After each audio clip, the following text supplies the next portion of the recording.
Hi, this is Joe Elsasser, President and founder of Covisum and also a practicing financial advisor, and welcome to another FinPlan Friday. Today's topic is probably on the tip of many of your clients' tongues, and that is inflation. Specifically, how do we plan for it? How do we stress test for it? And ultimately, what are some things that we can do right now to have a positive impact on client financial plans when it comes to inflation? So let's start with how we should set up a plan, knowing that we are in a considerably higher inflation environment that we've seen in decades.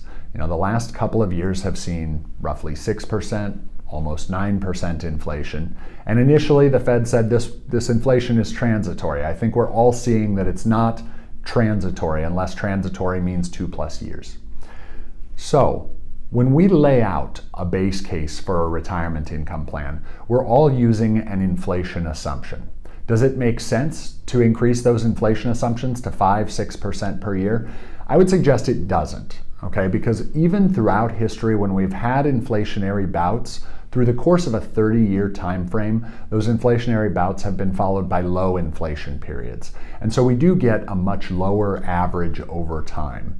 Now, that said, the sequence of inflation is also really important to clients. If inflation happens early and over a long period of time at the beginning of a retirement, it has a much more damaging effect than if it happens towards the end of a 30-year retirement. So, how do we deal with that in a plan? When we lay out a base case, it makes a lot of sense to use a moderate inflation measure, say 3%.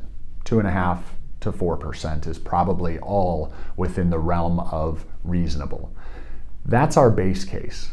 But at the same time, we can't assume that we will never experience spikes like we're experiencing right now. And so, from a stress testing perspective, what we've done in Income Insight is to take the geometric average inflation from 1975 to 1984. That was the last major inflationary spike. And we apply that right at the front end of a retirement. If this kind of inflation happened for the next 10 years, is your plan still on track? If it is, you're probably in pretty good shape. And it's also a very real way for clients to visualize what does that kind of inflation look like, particularly if it compounds over time. Now, obviously, that means that the client is probably severely overfunded for an everything is fine type scenario, but as you know, we rarely get through a 30-year period where everything is fine, where we don't experience any shocks at all. So that's the first two parts. Plan for a basic level of inflation, but stress test for a higher level of inflation. If the client's still on track, fantastic. Now, if they're not on track, one of the most effective techniques is making the most of Social Security. Over the last decade or so, the value of Social Security benefits has been estimated primarily by virtue of the investment impact. Could you fund the same amount of retirement income from another source? Or does it make sense to spend your own income, your own dollars, your own retirement assets, savings, in order to delay Social Security benefits, effectively buying a larger Social Security benefit by spending your own money? And that answer was always answered in investment terms. Now, of course, inflation was figured into that, but inflationary spikes most often were not.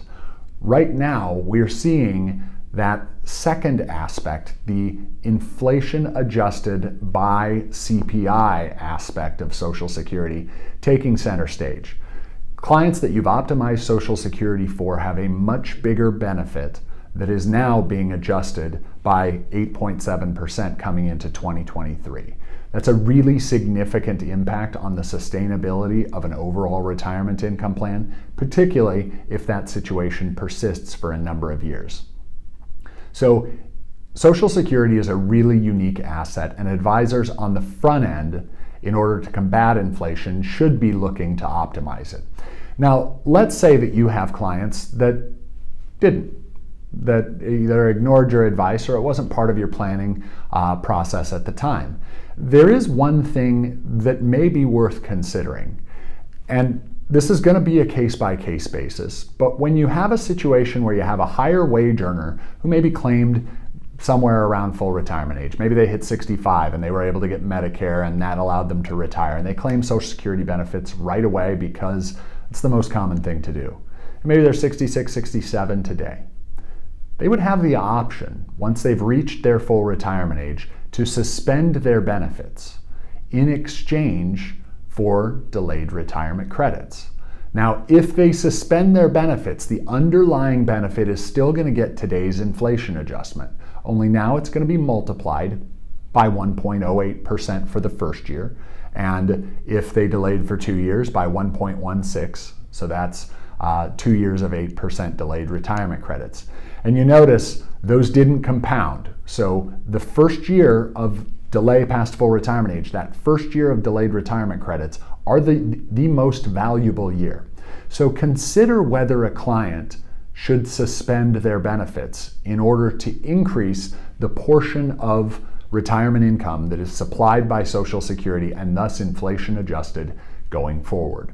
And that's something you can definitely do in Social Security timing. You can model it out in Income Insight.